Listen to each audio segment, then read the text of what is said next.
ہماری اسٹیبلشمنٹ کے اور ہمارے پورے نیشنل سیکیورٹی اسٹیبلشمنٹ کے،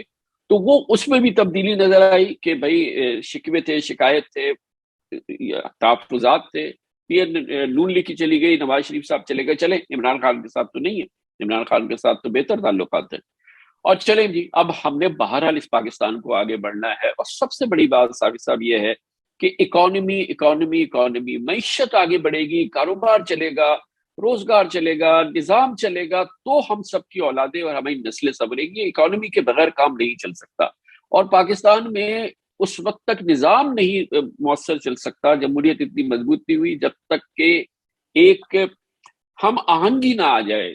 ریاست کے اداروں کے درمیان، اسٹیبلشمنٹ کے درمیان اور سیاسی حکومت کے درمیان، یعنی کہ زبانی طور پہ نہیں، عملی طور پہ وہ ون پیج پر آ جائے جس کا تاثر ابھرا کہ ایسا ہونے جا رہا ہے، اور پھر ایسا ہوتا نظر آیا۔ ظاہر ہے کہ ابتدا میں عمران خان صاحب کو جو معاشی چیلنجز کا سامنا تھا اس کو کم نہیں کر سکتے، وہ بے پناہ سیاسی چیلنجز تھے اور معاشی چیلنجز تھے، اس میں مزید خرابی پاکستان کے لیے بے پناہ نقصان ہو سکتا تھا، کیونکہ ظاہر ہے کہ یہ نئی حکومت آئی تھی، وہ اس وقت میرے سوچ نے جنم لیا کہ اب ہمیں ضرورت ہے، اور ہمیں ایک بہت ہو گئی نا کہ یہ بھی غلط، یہ بھی غلط، یہ بھی غلط، یہ بھی غلط، یہ بھی نظام نہیں چل رہا، تو چلو ٹرائی کر کے دیکھتے ہیں۔ ایک ایک ایک ایسا آدمی انٹرائیڈ آدمی ہے، وہ جذبات کی بات کر رہا ہے، پیشن کی بات کر رہا ہے، تبدیلی کی بات کر رہا ہے، صبح شام اس کی کاوش کی بات کر رہا ہے۔ اوور آل ٹیم ایک نہیں ہے، جو ٹیم میں لوگ ہیں، اسد عمر ہیں یا شفقت محمود ہیں یا اور کئی لوگ ایسے تھے جن کے بارے میں ہم یہ کہہ سکتے ہیں پاکستان میں ایسے ہی لوگ ہوتے ہیں، ٹھیک لوگ ہیں۔ اور اسی لیے پھر ہم نے یہ کوشش کی کہ کیونکہ ان کو جدوجہد کا سامنا تھا، پہلے تو معاشی چیلنجز آ گئے، پھر بھارت کے ساتھ تعلقات بڑے خراب ہو گئے، پھر وہ ایک جنگی صورتحال پیدا ہو گئی، تو اور پھر اس کے ساتھ ساتھ کووڈ آ گیا، تو ہم نے کہا کہ یار اس وقت اگر ایک تو ویسی سچویشن انسٹیبل ہے، اور اس کو مزید اور پھر ظاہر ہے کہ ماشاءاللہ پاکستان کا وائبرنٹ میڈیا، پھر وہ اپوزیشن جس کے ساتھ عمران خان نے جو کچھ کیا تھا، وہ سب نے اپنے سکورز بھی سیٹل کرنے تھے، کیونکہ وہ بھی بالکل ایک صحیح بات تھی کہ بھئی عمران خان جب اپوزیشن میں تھے، جو ان کا کردار میڈیا کو لے کے چلنے کا تھا اور جو حکومت کے ساتھ وہ کرتے تھے، تو پھر اب جب وہ اس پوزیشن میں آئے تو ان کے ساتھ میں نے کہا کہ یار ایک تھوڑی سی جو ہے ان کو سپورٹ کرنے کی ضرورت ہے، اور پورے ذمہ داری سے کہ ہماری معیشت چل جائے، ہمارا نظام چل جائے، ہم یہ کسی بھی طریقے سے اس تبدیلی کو ہم نے اپنایا ہے اور اس وعدے کو ہم ٹیسٹ کر رہے ہیں، تو یہ نہ ہو کہ اس کو ذرا سی بھی سپورٹ نہ ملے۔ تو جہاں جہاں ان پر میڈیا کا دباؤ آتا گیا اور اوور آل سیاسی دباؤ آتا رہا اور ان کی کارکردگی میں مسائل آتے رہے، تو میری کوشش یہ رہی کہ ان کو ایک طرف سے ایک جانب ان کی حکمت افزائی ہو، لیکن سب سے زیادہ میرا یہ تھا کہ پاکستانیوں کے جو افسردگی ہے، جو ان کا افسوس ہے، جو ان کا گلوم ہے، جو ان کا ڈوم ہے، جو ان کی پریشانیاں ہیں، کوشش کرے کہ ان کے مورال کو اوپر کرے، پاکستان سے ان کی امیدوں کو قائم رکھیں، پاکستان کے مستقبل کے حوالے سے جو اتنے وسوسے روزانہ جنم لے رہے ہیں اس کو بڑھائیں، کچھ تو ان کو نظر آئے کہ یار شاید کہ کوئی امید کی کوئی کرن بنے۔ تو جس حد تک کوشش ہو سکتی تھی اس پس منظر میں میری یہ پوری کوشش رہی، اور پھر مجھے افسوس بھی ہوتا ہے کہ اس کوشش کے باوجود، تمام کے باوجود، جو نتائج سامنے آئے، جو اس وقت انجام سامنے آیا، وہ ویسا نہیں تھا جو میری خواہش اور دعا اور کاوش تھی۔ اور ظاہر ہے کہ اب جو ہے پھر اللہ تعالیٰ مالک ہے، اور ہم آگے بڑھیں اللہ کرے اور دیکھیں کیسے آگے کیسے یہ مسائل حل ہوتے۔ آپ نے بالکل بجا فرمایا کہ میرے خیال میں وہ ظاہری بات ہے کہ قوم کی خاطر تھا، ملک کی خاطر تھا، جتنا سپورٹ ان کو اسٹیبلشمنٹ کی طرف سے ملا، جوڈیشری ان کی راہ میں رکاوٹ نہیں بنی، اس طرح نیب نہیں بنی، آپ جیسے لوگوں نے اسی سوچ کے تحت ان کو سپورٹ کیا، لیکن اس کے باوجود آپ سمجھتے ہیں کہ وہ یعنی کچھ نہ کسی حد تک آپ کی وہ امیدیں پوری ہوئی لے، یا کہ اس کے بعد بھی، کیونکہ جو آخری آپ کی کچھ خیالات میں نے ٹویٹر وغیرہ پہ دیکھے، تو اس سے لگتا ہے کہ نہیں، آپ اس حوالے سے جواب میں آپ کو مایوسی کا سامنا کرنا پڑا۔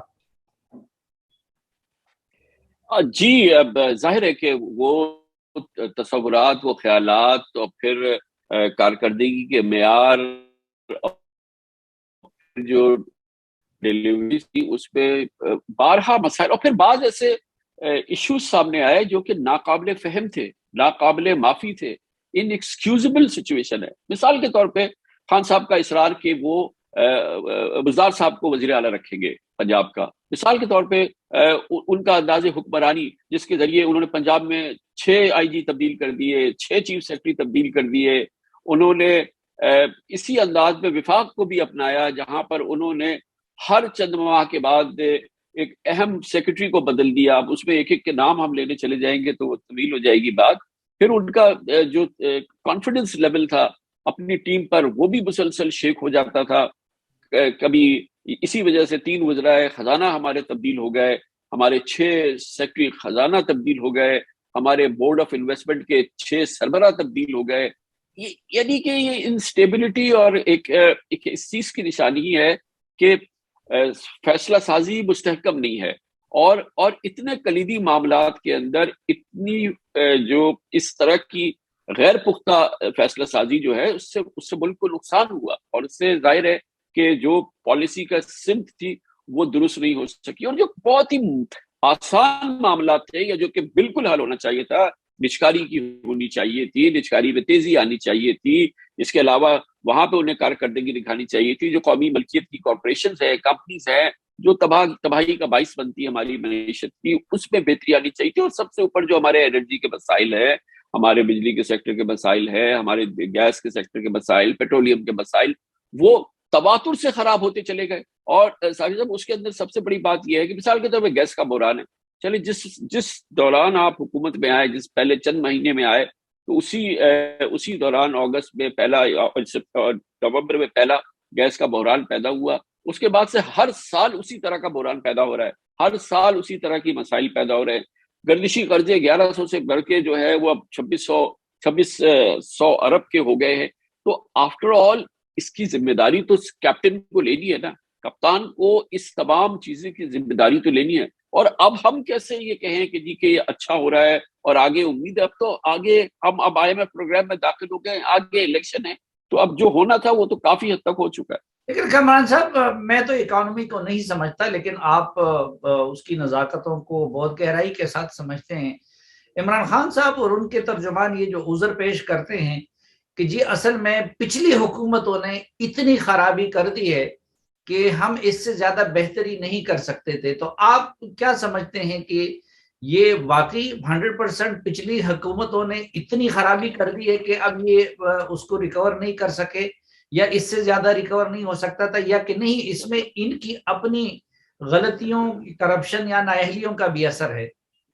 سلیم صاحب اس میں بڑا ایک پاکستان کے ساتھ یہ بڑا ستم ہوئی حکومت ایک ایسی کیفیت معیشت کی چھوڑ کے جاتی ہے کہ آنے والے کے لیے وہ سنبھالنا مشکل ہو جائے. اور یہ ایک تواتر سے ہو رہا ہے. جنرل مشرف سے شروع ہوا, جب جنرل مشرف گئے انہوں نے معیشت کی وہ تباہ حال صورتحال چھوڑی جس کا تصور نہیں کر سکتے. پیپلز پارٹی کی حکومت آئی, اسے IMF میں جانا پڑا, اسے جو ہے اس تباہ حال معیشت کو جو ہے کسی صورت سے سنبھالنا پڑا, اسے لے کے آگے بڑھنا پڑا. پھر پیپلز پارٹی کی حکومت گئی, جاتے جاتے وہ معیشت کی ایک تباہ حال صورتحال چھوڑ گئی. پھر نون لیگ کی حکومت آئی, پھر وہ جاتے جاتے چھوڑ گئی. اور پھر آخر میں یہ جو آخر آئی ہے, یقیناً اس میں بھی جو ہے وہ جو اس میں جو کرنٹ اکاؤنٹ ڈیفیسٹ وہ چھوڑ کے گئے. جس طرح سے جو ایکسچینج ریٹ ہمارا تھا اس کو جس انداز سے جانے والی حکومت نے, نون لیگ نے اس کو مستحکم رکھنے کی کوشش کی, ظاہراً وہ بڑے شدید مسائل تھے. اس میں کوئی شک نہیں ہے کہ جب PTI کی حکومت آئی, معیشت کی صورتحال ہر لحاظ سے اس کو ہمیں یہی کہنا پڑے گا کہ وہ تباہ حال تھی. ہمارے ایکسپورٹس بالکل نہیں بڑے 5 سال کے دوران, تو یہ تھی مسائل بہت شدید تھے. لیکن بہرحال آپ کو پتا تھا کہ اس مسئلے میں آپ حکومت میں آ رہے ہیں, اسی کے ساتھ آپ کے وعدے تھے, اسی کے ساتھ آپ کے ارادے تھے, اسی کے ساتھ آپ کے عزائم تھے. اتنا ہی بڑا چیلنج تھا نا, تو جبھی تو آپ کو آزمایا جا رہا تھا. لیکن وہ پہلے سال کی تو ہم دے سکتے ہیں, لیکن اس کے بعد کی جو اب تک کی اگر آج کی میں صورتحال دیکھوں تو اس میں مزید خرابی یا اس میں مزید برائی جو ہے وہ پھر اس کے لیے تو کوئی معافی نہیں ہے. تو کامران صاحب, یہ آپ کیا سمجھتے ہیں؟ کچھ لوگ کہتے ہیں کہ یار وہ خود تو ٹھیک ہیں اور ایماندار بھی ہیں, ملک کے لیے چاہتے بھی ہیں, لیکن ان کو ٹیم اچھی نہیں ملی. تو آپ کیا سمجھتے ہیں, یہ خان صاحب کی غلطی ہے یا ان کی ٹیم کی غلطی ہے؟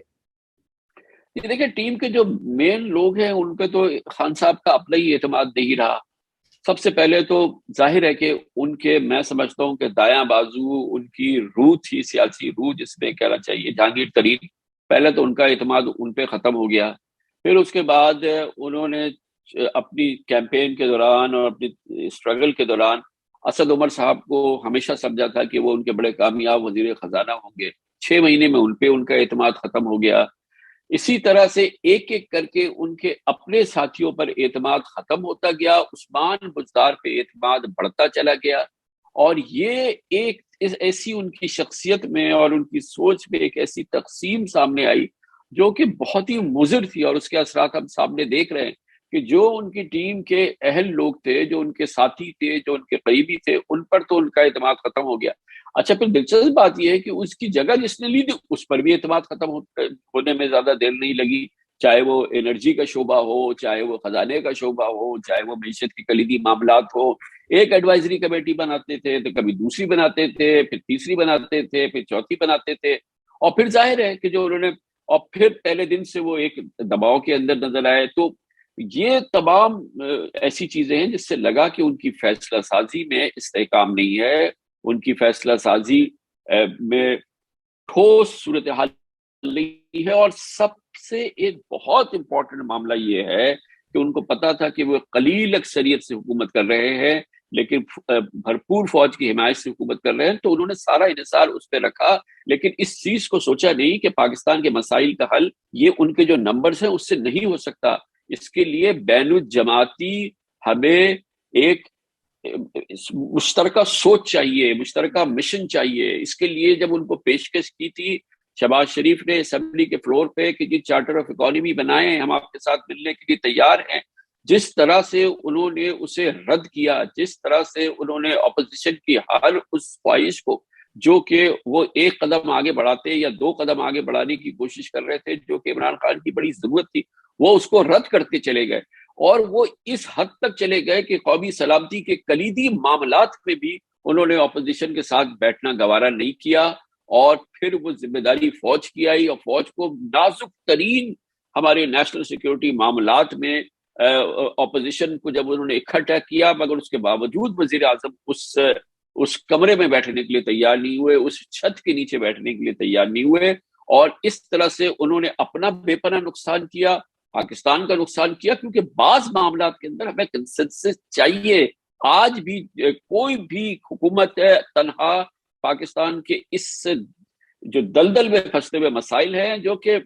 ناگواری کی آپ انتہا کو جب آپ ان کا جائزہ لیتے ہیں آپ پہنچتے ہیں، کسی ایک جماعت کا یہ کام نہیں ہے. عمران خان 10 سیٹ کی اکثریت سے سینٹر میں اور 10 سیٹ کی اکثریت سے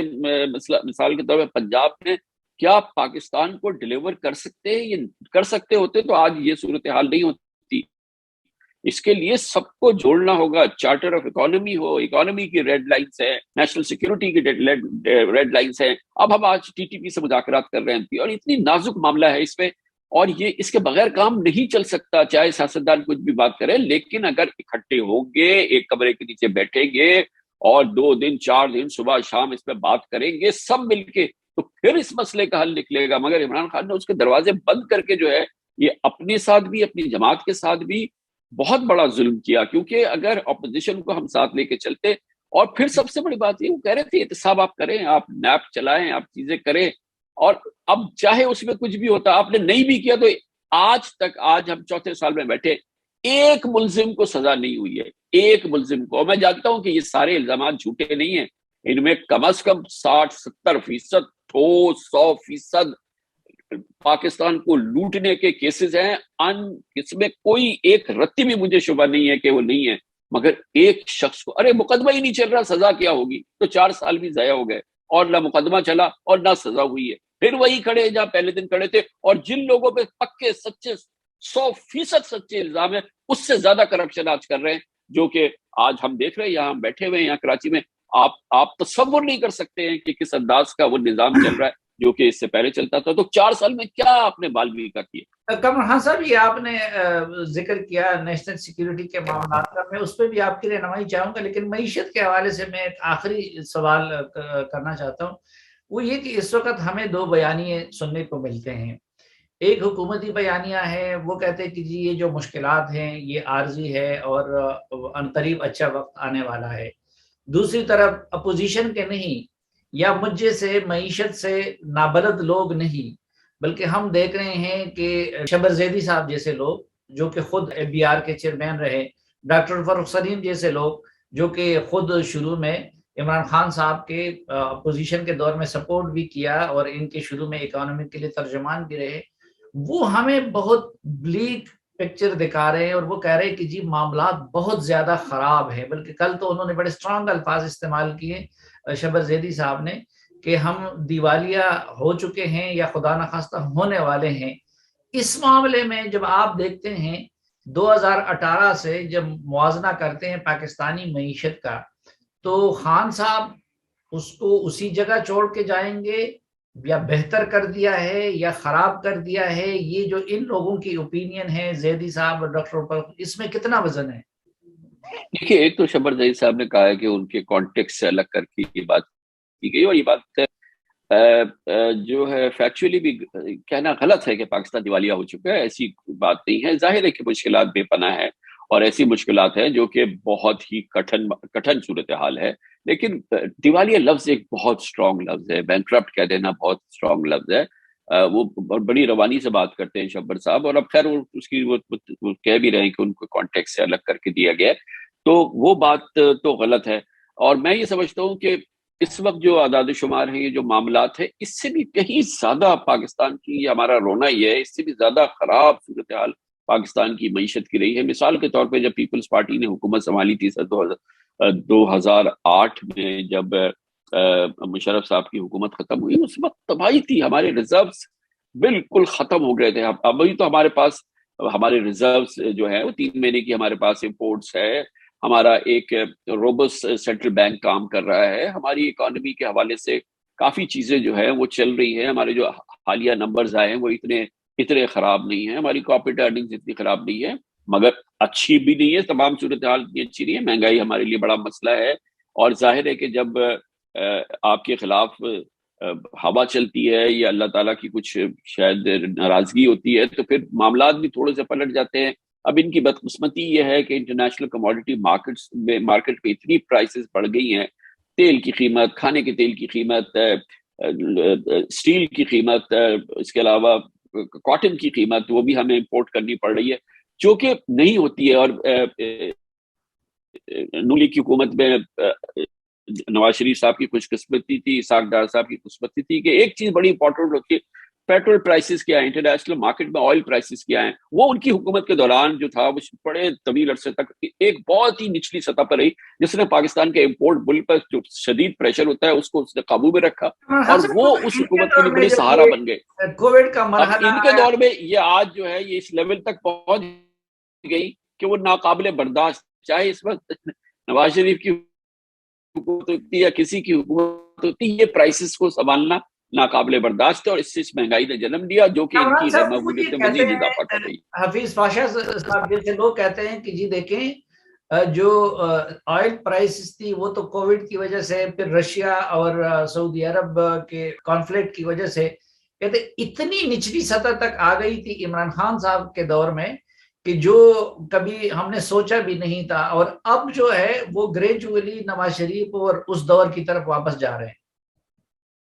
جی دیکھیں، اب تو خیر نواز شریف کے دور سے کہیں آگے چلی گئی ہے پرائسز، اور یقیناً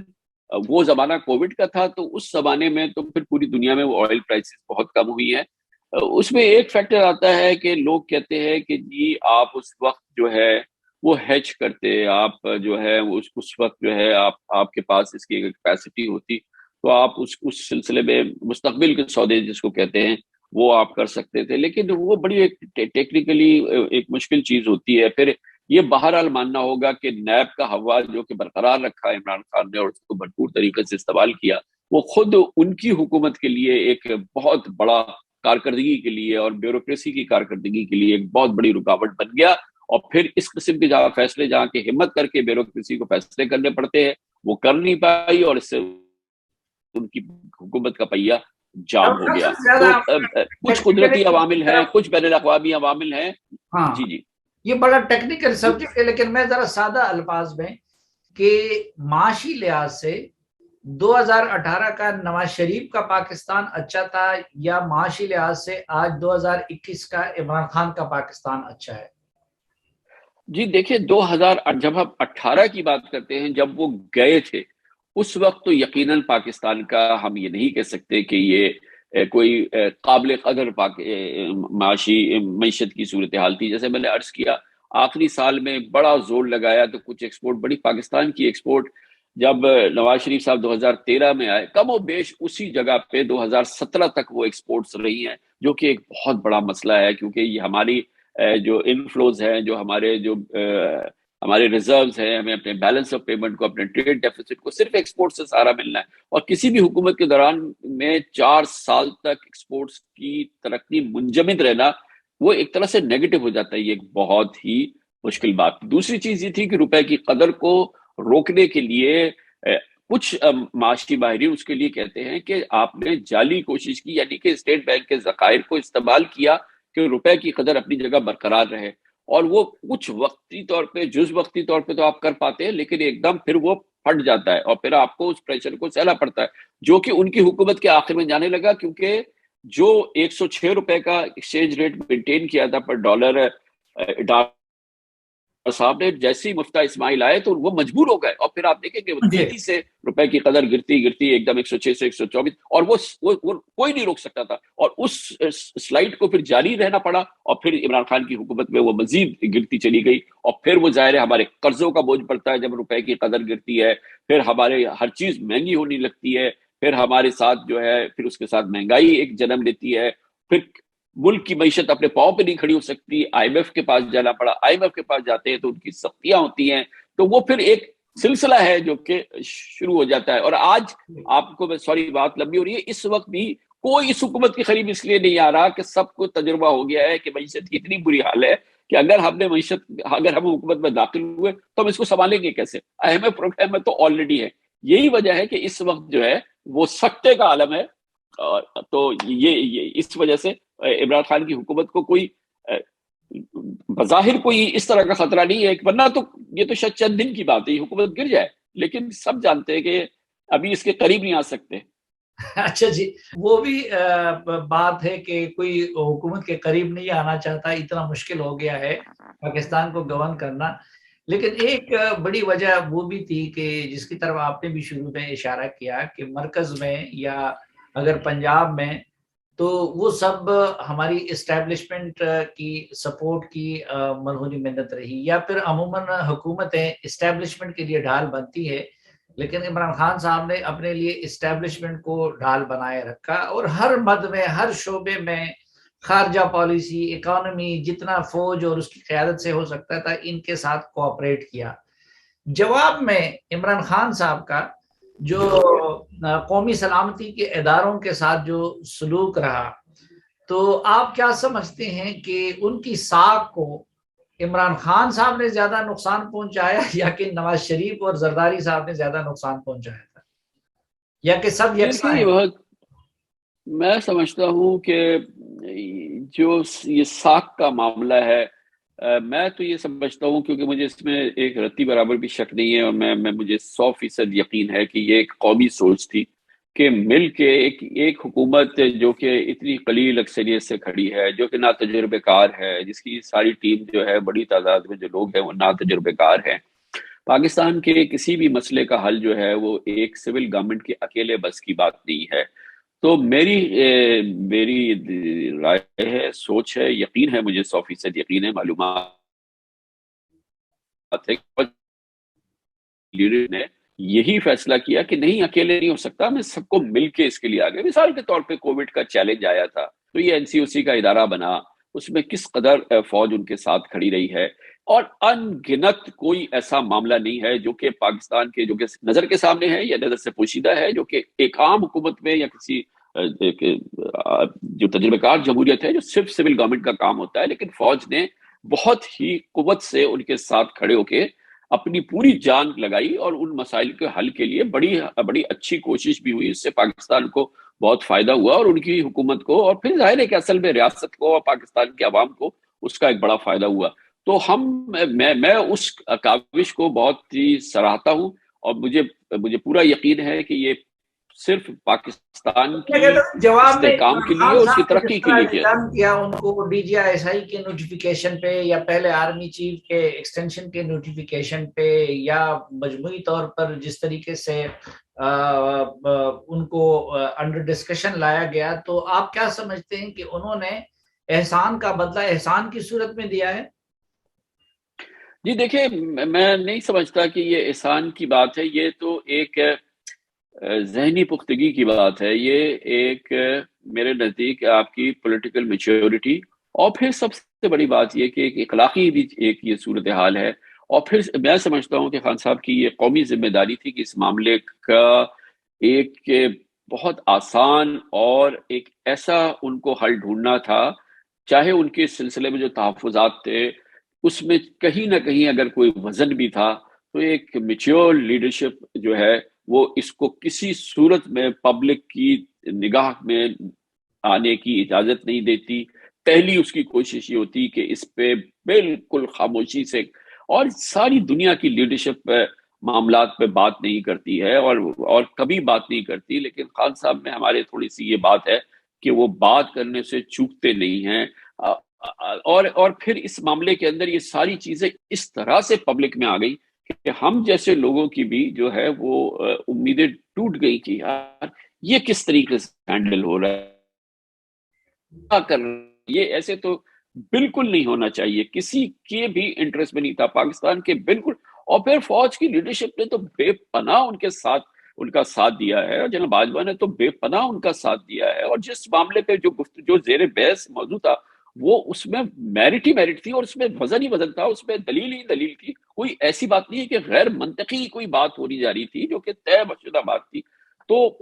جس طرح سے انہوں نے اس کو مینج کیا، ظاہر ہے کہ اس سے جب آپ کا ٹرسٹ اور آپ کا جب بھرم جو ہے اس کو نقصان پہنچتا ہے، تو پھر ایک بہت ہی ایک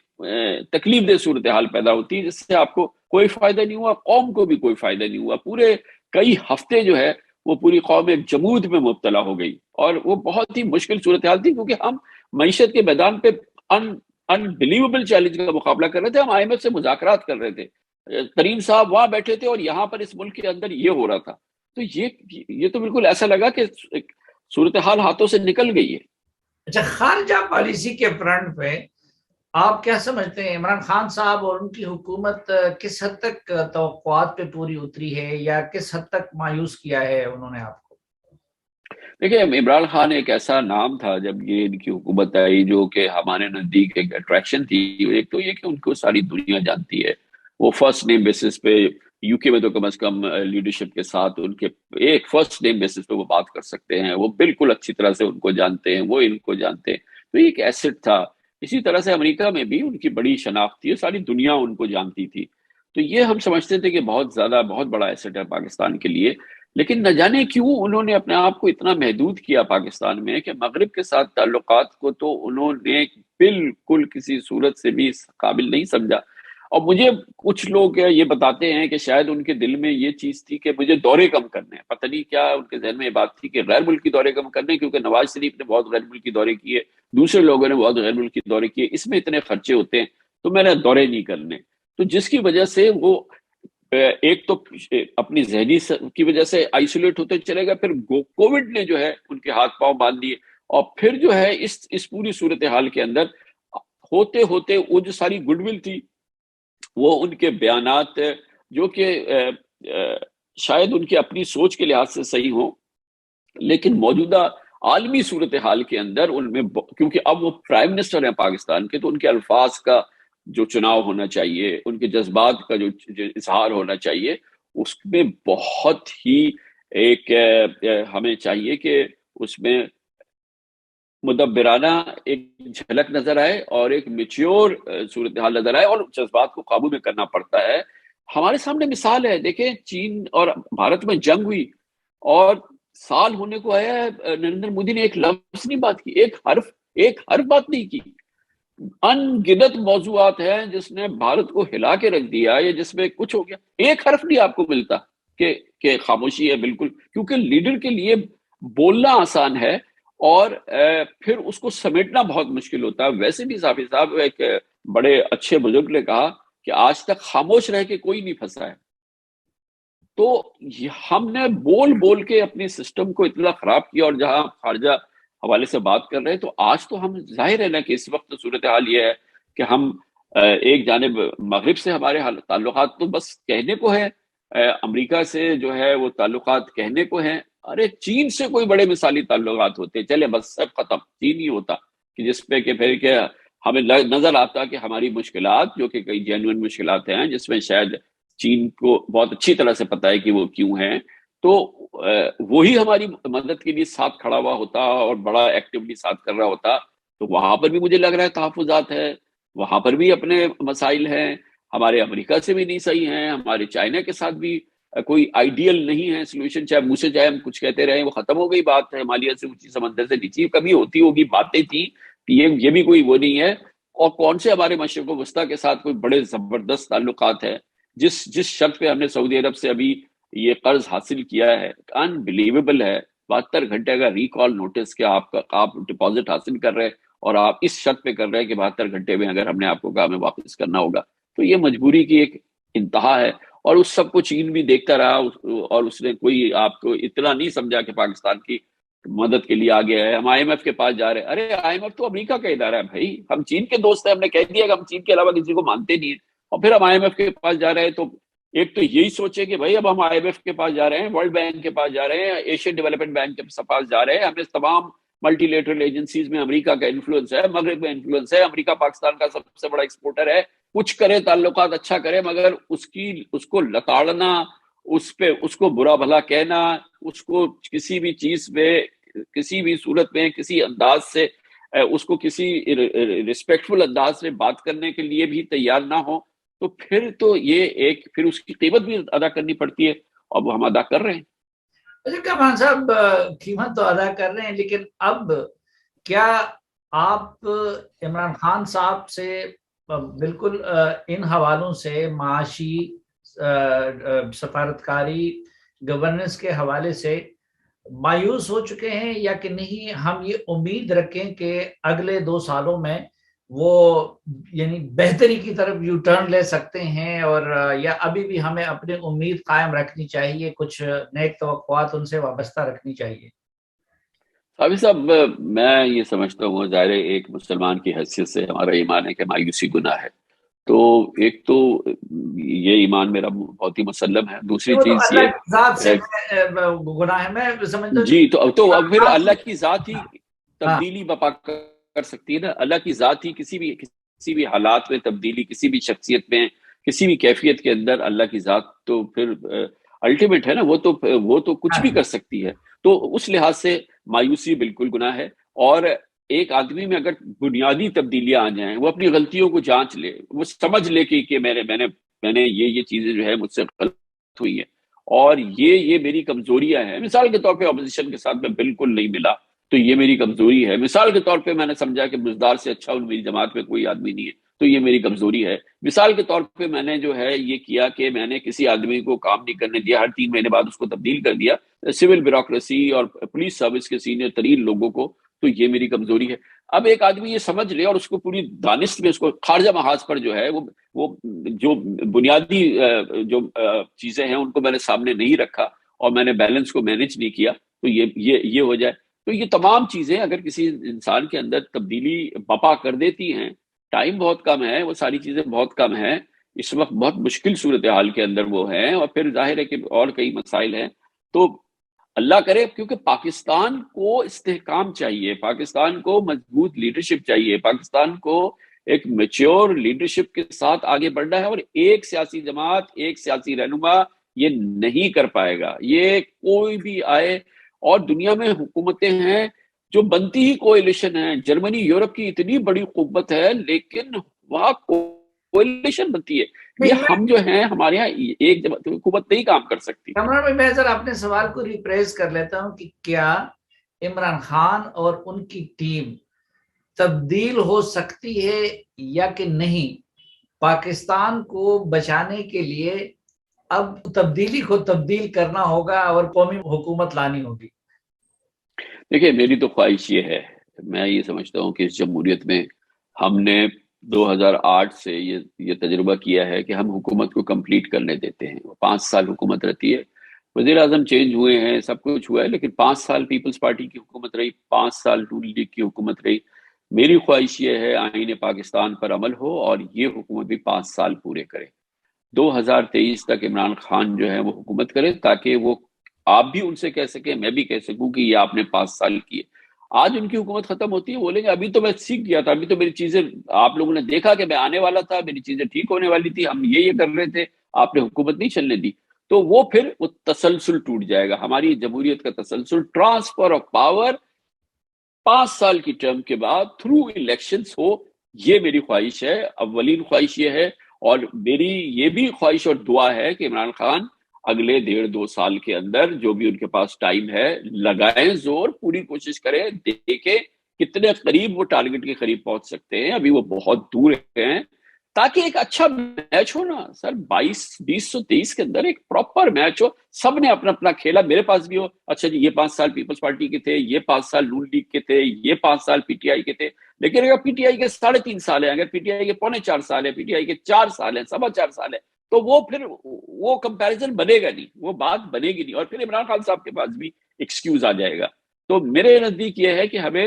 اب جو بھی حالات ہیں اس کو سہنا چاہیے. ظاہر ہے میں اللہ نے چاہا تو اتنی کوئی بات نہیں ہے, انشاءاللہ اگلے 2 کوارٹرز میں آئی ایم ایف کے پروگرام کے بعد ہمارے یہاں ہم معاشی استحکام کی کچھ جھلک بھی دیکھنے لگیں گے. ہو سکتا ہے, اللہ نے چاہا, میری دعا ہے, کوشش کابش رہے گی کہ ہماری معیشت میں کچھ تھوڑے سا بہتری بھی آئے, اور ایک عمران خان آگے بڑھے, اور ایک اس جگہ تک تو پہنچے جہاں سے وہ مقابلے کے قابل ہو, پی ٹی آئی مقابلے کے قابل ہو. اور اگر الیکشن نومبر 2023 میں ہونا ہے, اکتوبر 2023 میں ہونا ہے, تو ہو, اور پھر وہاں جا کے دیکھتے نا کہ پھر کیا مقابلہ ہوتا ہے. لیکن اگر ہم نے عمران خان کو آج یہاں سے فارغ کر دیا, 6 مہینے میں کر دیا, 3 مہینے میں کر دیا, 4 مہینے میں کر دیا, تو یاد رکھیے گا کہ عمران خان کی جتنی نااہلی, جتنی نان ڈیلیورنس ہے, جو کچھ ان کی جو وہ ہے, وہ دھل جائے گی, وہ دھل جائے گی. اور 2023 میں چلے 100% نہ دھل جائے, لیکن 50% تو دھل جائے گی, اور پھر وہ ایک مضبوط کینڈیڈیٹ کی طرح سے سامنے آ سکتے ہیں. تو یہ ہمیں دیکھنا چاہیے, اور یہ بھی کوشش کرنی چاہیے کہ عمران خان صاحب خود بھی تحلیل نہ کریں, حکومت چلائیں اور اس کو 2023 تک لے کے جائیں. لیکن کامران خان صاحب, اس میں ایک ظاہر ہے کہ یہ اب کوئی راز نہیں رہا, جس کی طرف شروع میں بھی آپ نے اشارہ کیا کہ 2011-12 سے یہ عمران خان صاحب کے پروجیکٹ پہ ہماری اسٹیبلشمنٹ نے کام شروع کیا تھا, اور نیک نیتی سے شاید انہوں نے کیا ہوگا کہ پیپلز پارٹی اور نون لیگ کے مقابلے میں ایک قوت کو کھڑا کیا جا سکے. پھر پچھلے الیکشن سے پہلے جس طریقے سے نواز شریف کو آؤٹ کیا گیا, پھر الیکشن میں جو مینجمنٹ ہوئی, باقی ساری چیزیں. اچھا, پھر پنجاب میں تو بظاہر اکثریت ملی تھی مسلم لیگ نون کو, لیکن وہاں پہ بزدار صاحب کو حکومت دلوائی گئی. تو یہ ساری چیزیں سب لوگ جانتے ہیں کہ چلو ملک کی خاطر تھا, لیکن اسٹیبلشمنٹ کے سپورٹ کی مرہون منت تھا. اب کیا یہ جو صورتحال ہے اس وقت اکانومی کی, خارجہ پالیسی کے فرنٹ پہ جو افراط و تفریط ہو رہا ہے, باقی سب کچھ, تو آپ سمجھتے ہیں کہ اس کے بعد بھی اسٹیبلشمنٹ اس حکومت کو اسی طرح سہارا دینے کا رسک لے سکے گی؟ اور اگر وہ اسی طرح سہارا دیتی ہے تو پھر, اور اکانومی کی بھی یہ صورتحال رہتی ہے اور خارجہ پالیسی کی بھی, تو یہ ملک کے لیے ناقابل برداشت نہیں ہو جائے گا؟ جی, میں اس پہ میری تو سوچ یہی ہے کہ میں نہیں سمجھتا کہ کوئی ایسی چیز جو پاکستان کو انتہائی عدم استحکام کی طرف ڈال دے, اسٹیبلشمنٹ ہو یا لیڈرشپ ہو اسٹیبلشمنٹ کی, وہ اس کے بارے میں سوچ بھی سکتی ہے.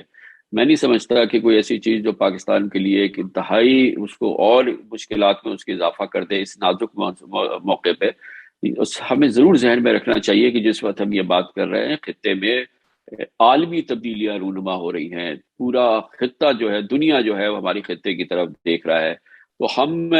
کسی بھی غلطی کے متحمل نہیں ہو سکتے. ہمارے یہاں افغانستان کی صورتحال برابر میں جو صورتحال ہے, مجھ سے 100 گنا آپ زیادہ جانتے ہیں, وہ اس بات کا ہمیں متحمل نہیں ہو سکتے کہ ہم یہاں پہ آزمائشیں کریں, ہم نئے تجربات کریں, ہم اپنے آپ کو کسی بھونچال میں, چاہے وہ سیاسی بھونچال ہو, اس میں مبتلا کر دیں. تو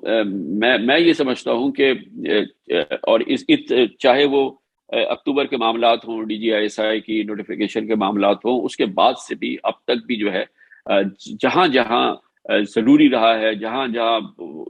عمران خان صاحب کو ضرورت ہوئی ہے اسٹیبلشمنٹ ان کے ساتھ کھڑی ہے، 100% کھڑی ہے، تمام معاملات میں ان کے ساتھ کھڑی ہے. اور ظاہر ہے کہ یہ ضروری بھی ہے میرے لیے بھی، آپ کے لیے بھی، پورے پاکستان کے لیے بھی. جو خالصتاً سیاسی معاملات ہیں وہ سیاستدانوں کو چھوڑ دینے چاہیے، سیاستدان اس کو ڈیل کرے. خالصتاً جو غیر سیکیورٹی معاملات ہیں وہ جو جس کی ذمہ داری ہے وہ پوری کرے. اور میں یہ سمجھتا ہوں کہ کوئی ایسی چیز جو پاکستان میں انتہائی عدم استحکام پیدا کر دے، جو پاکستان میں کسی قسم کا ایک طوفان برپا کر دے، تو نہ ہم اس کے متعامل ہو سکتے ہیں، نہ اسٹیبلشمنٹ کسی قسم کی کوئی مہم جوئی کے اندر اس وقت ہو سکتی ہے. اور اس وقت دیکھیں بہت ہی عدم اعتماد کی فضا ہے، اور بھی اس کو بہتر کرنا ہے. میرے خیال میں تو ابھی فوج کو جو ہے اس کی ساری جو توجہ ہے وہ خطے کی صورتحال کے حوالے سے ہے، تمام معاملات کی فوکس جو ہے وہ افغانستان کے حوالے سے ہے. پھر ہمارے ظاہر ہے کہ بھارت کے ساتھ معاملات جو ہے وہ بہت ہی ایک نازک صورتحال سے گزر رہے ہیں. تو ان سب چیزوں کو ابھی دیکھنا ہے. اور میری دعا یہ ہے کہ عمران خان صاحب کوئی مہم جو وہ بھی نہ کرے، کوئی اس قسم کا وہ نہ رہے. تو اللہ کرے پاکستان میں اگلا یہ جو اب سے لے کے نومبر 2023 کا اکتوبر تک جو ہے وہ استحکام سے، کسی قسم کے قدرے استحکام سے گزر جائے، کوئی بہتر صورتحال ہو. 22 کروڑ پاکستانیوں کے لیے تو یہ اچھا ہے. لیکن یہ کہ اگر اس میں کوئی بے پناہ خرابی ہو جاتی ہے یا کچھ ہو جاتی ہے تو پھر تو ظاہر ہے کہ اللہ مالک ہے. لیکن میری دعا و خواہش یہ ہے کہ ایسا نہ ہو. کامران خان صاحب، آخری سوال، اور میرے لیے یہ سوال تھوڑا سا ناخوشگوار ہے آپ جیسے اپنے ایک سینئر اور استاد سے، کیونکہ بہت ساری چیزیں آپ اور ہم جانتے بھی ہیں، لیکن اس کے باوجود جب ایک چیز لوگوں کے ذہنوں میں ہوتی ہے تو اس کو کلیئر کرنے کے لیے وہ مجبوری بن جاتی ہے. اب ظاہر ہے کہ میں اس دور کا شاہد ہوں کہ اس سے پہلے دھرنوں کے دنوں میں یا الیکشن سے پہلے آپ نے ڈٹ کے عمران خان صاحب کو کرٹیسائز کیا، ان پہ تنقید کی، باقی ساری چیزیں کی. اور میں ذاتی طور پر جانتا ہوں کہ آپ ان چیزوں سے مبرہ ہے کہ کوئی ذاتی تعلق کی وجہ سے کسی پرائم منسٹر سے ملنے کے لیے یا کسی مفاد کے لیے کسی پرائم منسٹر یا کسی حکومت سے متعلق اپنی اوپینین فارم کر لیں گے یا اس کو تبدیل کر لیں گے. تو اس کنٹیکسٹ میں ایک عام تاثر یہ کہ جی آپ نے یہ جو